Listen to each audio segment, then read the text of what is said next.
Let's eat for lunch. Tara mga una ta mga lalabs. Mais ang aking rice. Nga gisarakan og humay pero mas maraming mais. O di ba? Plus laoy. Or tinulang isda, sinabaw na isda mga lalabs na may talbos at saka kamunggay. O tali, let's eat. Walay ka manti-mantika. Yummy, yummy. Maayong udto, mga lalabs. Ayan, nagtula tayo ng tinulang isda na may malunggay. Ayan, mga lalabs, nagtula tayo ng lusod. Lami kaayo, mga lalabs. Oh, may dahon ng sibuyas, may malunggay, may talbos.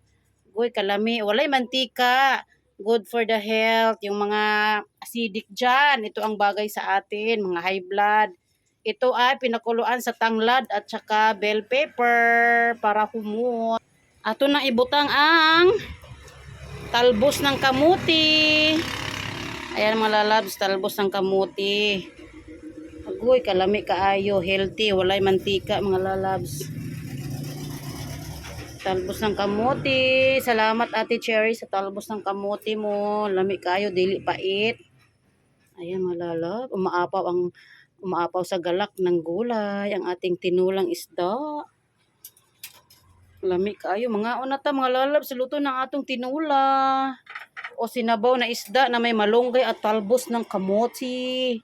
Yummy, yummy. Ayan, pakuluin lang natin. Templado na to mga lalabs. Pagkatapos mga una ta.